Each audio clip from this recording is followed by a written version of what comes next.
Selamat pagi Bapak Ibu sekalian. Pertama-tama kami ingin mengucapkan apresiasi yang sebesar-besarnya atas undangan untuk Komatsu Undercarriage Indonesia dapat memberikan sesuatu sharing material mengenai operational excellence. Yang kedua adalah kami mengapresiasi juga bahwasanya selamat ulang tahun untuk PKM Consultant, khususnya untuk yang ke-38. Dari hasil ini kami cuma ingin sharing sedikit apa yang menjadi komitmen kita untuk melaksanakan atau menciptakan operational excellence for company. Yang mana kalau kita lihat judul di sini, bahwasanya operational excellence through TPM atau total productive management, yang mana inilah kendaraan kita untuk mendapatkan operational excellence yang tentu dampaknya akan ke competitiveness cost. Tapi apakah drive operation excellence ini sudah selesai pada tahap ini? Saya yakin belum.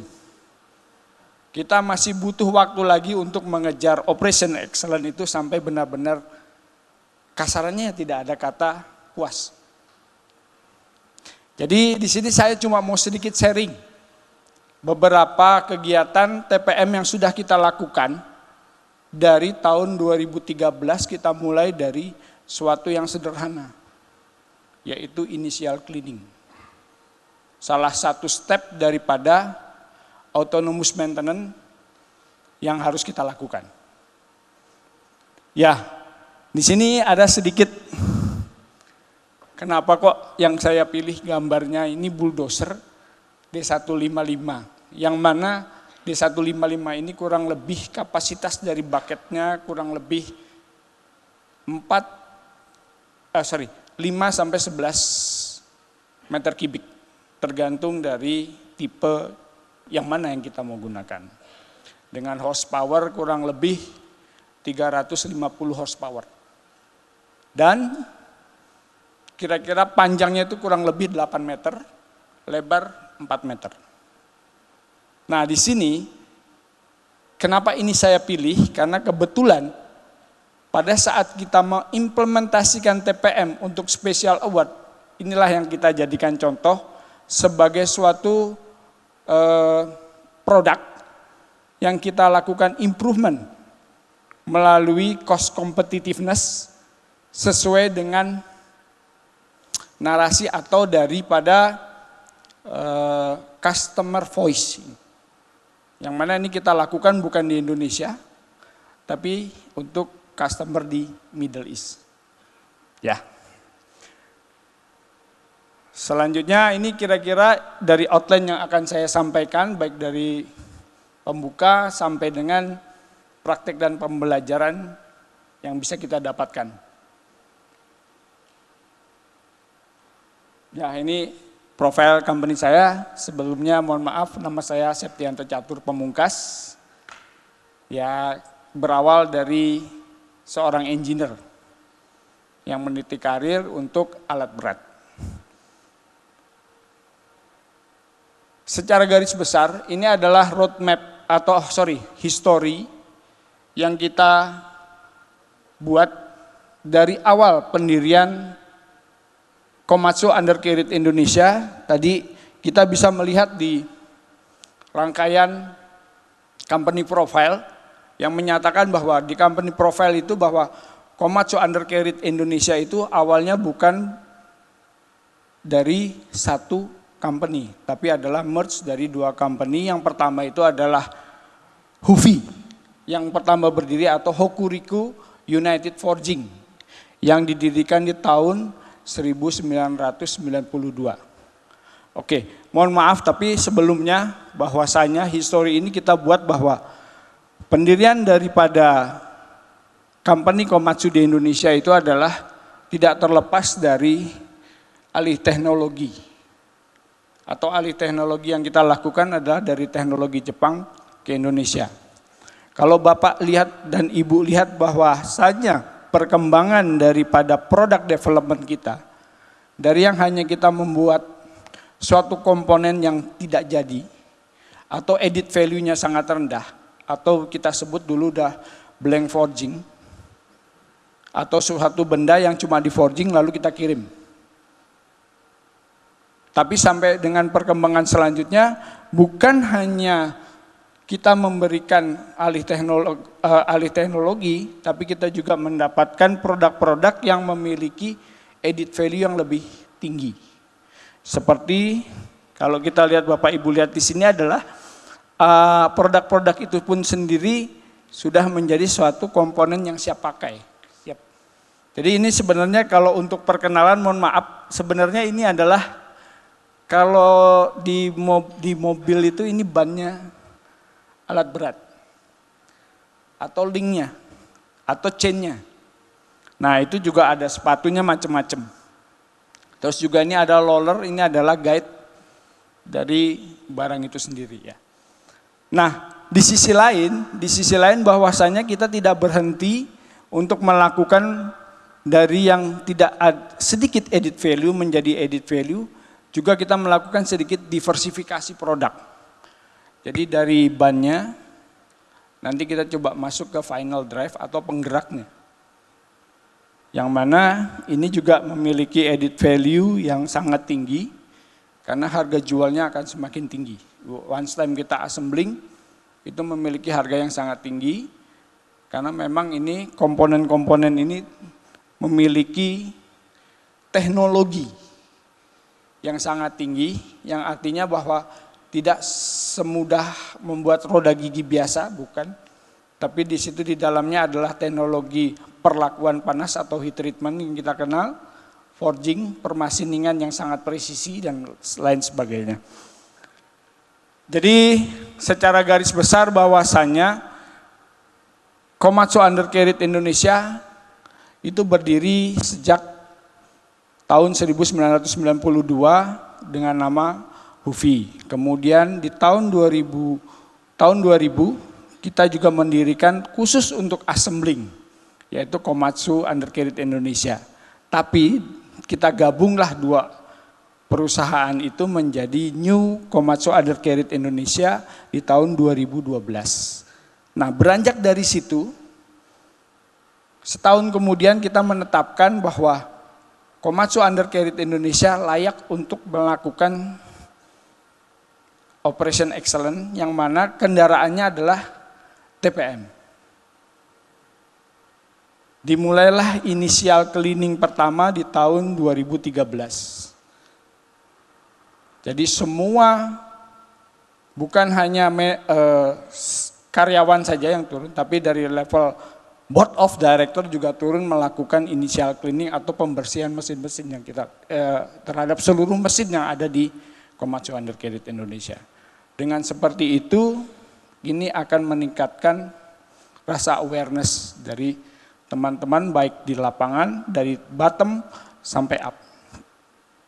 Ini yang kita lakukan sehubungan dengan culture dan terakhir itu di 2025. Bagaimana kita bisa mengkombinasikan TPM, Total Productive Maintenance, dengan TQM atau Total Quality Management yang kita sebut adalah TPQM. Tapi ini memang masih bertahap untuk menuju ke operational excellence. Jadi kenapa kok kami di Komatsu Undercarriage Indonesia menggunakan PIN TPQM ini adalah untuk awareness sebagai pengingat. Pengingat bahwasanya TPM dan TQM itu kalau digabungkan akan menjadi suatu operational excellence yang sangat luar biasa. Baik, lanjut, ini sekedar tadi mungkin juga di company profile sudah dibahas bahwa kita berdiri di area Cikarang, Industrial Estate, yang mana luas areanya yang kita gunakan adalah kurang lebih 7,4 hektar. Yang di sini adalah sebenarnya adalah penggabungan dari dua company. Ini sebenarnya di tengah garis ini dulu ada tembok besar. Tembok besar ini adalah yang memisahkan antara pabrik 1 dan pabrik 2. Ini yang berdiri di tahun 1992 dan ini tahun 2000. Akhirnya kita merge dan ini menjadikan Plaza Harmony, yaitu menggabungkan antara dua culture yang berbeda. Yang mana culture ini sangat-sangat jauh perbedaannya, karena yang di sini itu lebih ke pekerjaan yang sangat berat, yaitu forging. Di sini assembling, machining dan heat treatment. Nah, tanda ini tadi kalau kita Bapak lihat di sini di tengah kita punya Harmony Building. Harmony Building ini ada kita satu simbol yaitu We Are One, artinya menggabungkan dua tradisi yang berbeda. Dan dari tradisi yang berbeda ini kita menapak ke Operation Excellence khususnya untuk menjalankan dengan dikendarai oleh TPM saat ini, Total Productive Maintenance. Ya. Selanjutnya ini tadi juga sudah sedikit dibahas di company profile bahwasanya Komatsu Group di Indonesia itu ada 5 company yang bersama, yaitu Komatsu Indonesia, yang mana ini adalah memproduksi alat berat, khususnya unit-unit, baik unit ekskavator, bulldozer, dump truck, dan articulated dump truck. Kemudian juga ada Komatsu Undercarriage Indonesia, yang mana kita di hal inilah kita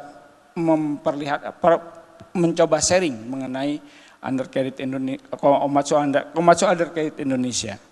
Kemudian juga ada Astra Finance, Komatsu Astra Finance, yang mana ini membiayai dari semua yang akan membeli untuk alat berat. Selanjutnya juga Komatsu Reman Asia, ini adalah remanufacturing dari proses unit, khususnya untuk domestik. Dan Komatsu Marketing Support Indonesia. Ini adalah yang meng-grabs atau marketing yang ada di pasar Indonesia. Kemana shippingnya Komatsu Undercarriage Indonesia? Kita sudah melakukan shipping itu ke seluruh dunia. Yang mana sebenarnya bahwa Komatsu Undercarriage Indonesia adalah menjadi salah satu pole atau salah satu pilar untuk menyediakan undercarriage khususnya untuk Komatsu. Saat ini ada 3 pilar di dunia untuk Komatsu, yaitu pertama adalah Komatsu Undercarriage Indonesia, Komatsu Jepang, dan Komatsu Cina. Ini yang menjadi pole khusus untuk membuat alat undercarriage khususnya untuk alat berat Komatsu. Ini kira-kira gambaran secara garis besar apa yang diproduksi dari alat berat, baik untuk ekskavator maupun bulldozer. Kalau dump truck kita nggak buat, karena dump truck itu terbuat dari karet khusus bannya. Tapi kalau untuk undercarriage ekskavator dan bulldozer kita buat, karena memang ini similar bentuknya, dia itu menggunakan ada track shoe, ada track link, ada track roller, carrier roller, sprocket, dan idler. Baik bulldozer maupun ekskavator sama. Nah, ini kita produksi khususnya untuk first fit. First fit itu adalah produk yang dibuat untuk pertama kali. Kemudian juga kita untuk memenuhi juga pasar untuk aftermarket ke seluruh belahan dunia. Selanjutnya ini kondisi yang saat ini ya. Nah, ini saya ada gambaran mengenai perbandingan production capacity dan terhadap commodity trend atau terutama coal mining. Karena memang alat berat itu sangat tergantung dengan fluktuasi dari harga batu bara. Tapi di sisi lain kalau kita melihat di sini bahwasanya bagaimana dengan kapasitas kita sendiri atau sales index kita sendiri. Di mana sales index ini adalah dari produksi dibagi dengan rata-rata yang kita gunakan sebagai standar 100%. Nah, di sini lihat bahwasanya memang terjadi fluktuasi. Ini mengikuti harga dari batu bara, sehingga disinilah tingkat challenge atau tantangan kita khususnya untuk alat berat yang bisa kita lihat khususnya untuk dari sisi tantangannya. Selanjutnya ini adalah permasalahan yang kita hadapi sebelum kita menerapkan TPM, yaitu kecelakaan itu juga sangat tinggi, termasuk LTA 1, lost time. Kemudian juga ada non LTA 6 di tahun 2012, 2013 mulai turun. Nah dari situ kita sepakati bahwa ayo kita jalan bersama untuk operational excellence khususnya melalui dengan kendaraan TPM.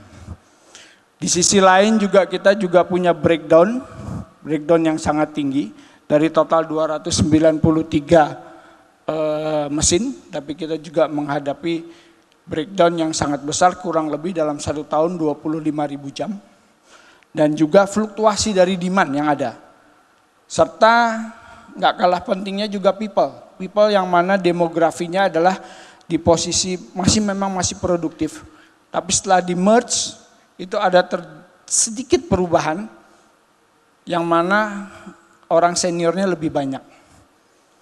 Kemudian juga mesin yang kita hadapi saat ini adalah mesin-mesin yang memiliki tingkat umur yang sangat tua atau aging yang sangat tua di atas 15 tahun. Sehingga untuk merawatnya ini sangat butuh waktu dan butuh effort agar dia tidak menjadi beban atau breakdown. Ya, dari sini apa sih penerapan strategiknya? Secara simpel bahwa kita punya penerapan untuk deployment atau penerapan kebijakan kita lakukan melalui turunan dari atau kita sebut VIMOSA, visi, misi, objektif, strategik dan midterm strategi dan manajemen policy. Nah dari manajemen policy ini kita turunkan bahwa semua aspek SLQDC itu wajib kita mengimplementasikan apa yang kita sebut TPM. Sehingga ini adalah bagian dari KPI kita, baik safety SLQDC itu menjadi KPI kita. Nah ini yang untuk kita potret untuk tujuan dari company management index. Di sini kita bisa lihat bahwasanya memang ini seiring dan sejalan dengan company vision. Ini untuk menjalankan itu kita butuh satu organisasi, yang mana masing-masing organisasi ini kita coba implementasikan sesuai dengan daripada TPM pilar. Ada 8 TPM pilar yang kita coba implementasikan, baik dari fokus improvement sampai SHE. Ya, ini ada 8 pilar dan masing-masing ini memiliki triangle atau segitiga yang nanti akan menjurus dari KPI ke KMI. Atau company key management indicator dari company itu sendiri yang menjadi company goal company. Nah dalam tahapan ini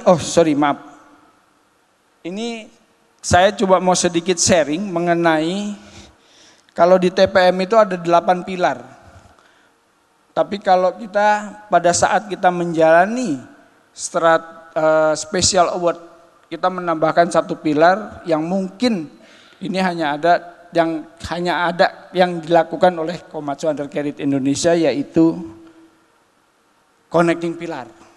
Connecting pilar ini lahir dari sistem yang mana kondisi dari ini kita merasa ada sesuatu hal yang kurang dalam pengejawantahan dari FI pilar, kemudian juga office pilar dan development management.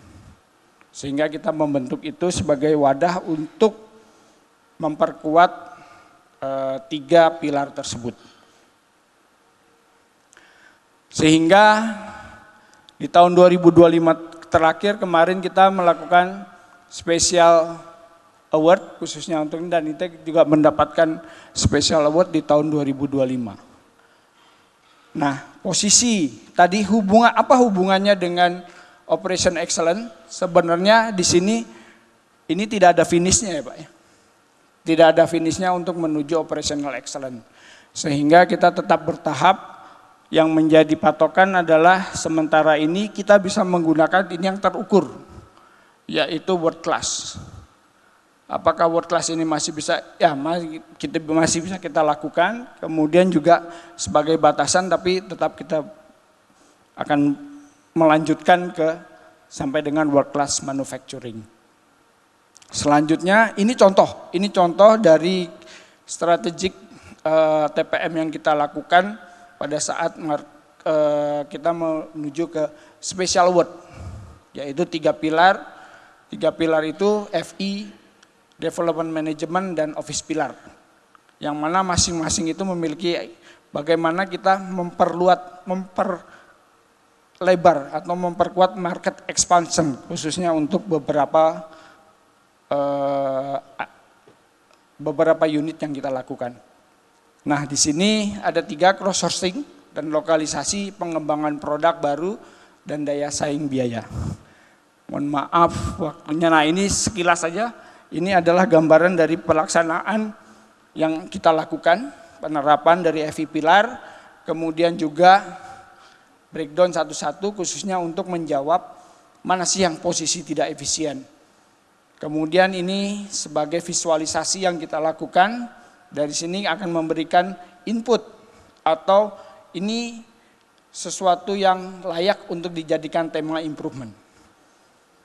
Selanjutnya juga ini dalam development management pilar, ini kita melakukan bagaimana produk-produk itu didesain di awal, kita lebih tahu dulu kira-kira akan terjadi masalah apa pada saat kita melakukan di production tapi di state design.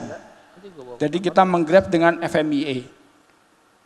Selanjutnya ini contohnya, sampai kita juga menggunakan beberapa teknologi, yang mana teknologi ini kita gunakan untuk meningkatkan kecepatan dan memprediksi kesalahan yang akan terjadi sebelum kita lakukan mass production atau trial.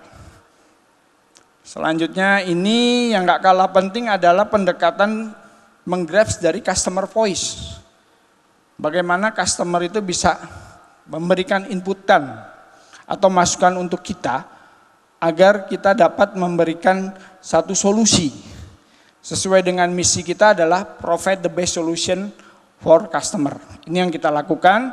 Dari sini ini dampak daripada TPM Journey yang kita lakukan dari tahun 2012 sampai dengan 2025 dan the nextnya adalah TPQM ini yang tadi saya sebutkan.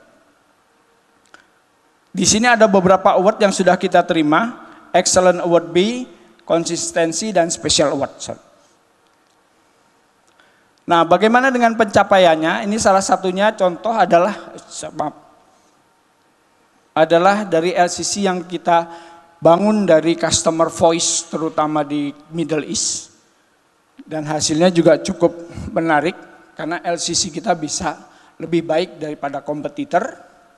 Dan tren market share-nya juga cenderung naik. Ini adalah salah satu contoh untuk kita menggrabs daripada market atau penetrasi market. Ini secara keseluruhan. Inilah yang kita bilang bahwa resilient itu adalah SLQDC. Di mana pencapaian setiap tahapan dari Operation Excellence melalui TPM, baik dari kita lakukan 2000 Excellent Award di tahun 2018, kemudian Konsistensi Award 2021 dan Special Award di tahun 2025. Ini hasilnya yang kita dapatkan, trennya cenderung naik, termasuk safety. Safety juga trennya cenderung turun. Ini tapi tetap berjalan karena kita tidak ada kata finish untuk Operation Excellence itu. Praktek pembelajarannya saya mau cuma ngupas yang bagian terakhir. Bagian terakhir nomor 6 itu bahwasanya sebenarnya TPM Award itu hanya sertifikat. Tapi yang nggak kalah penting itu adalah bagaimana real implementasi TPM di lapangan, di Gemba. Itu sangat penting. Sehingga ini yang akan menciptakan menjadi satu culture. Dengan culture ini harapannya nanti kita bisa dengan sangat mudah menuju operation excellence.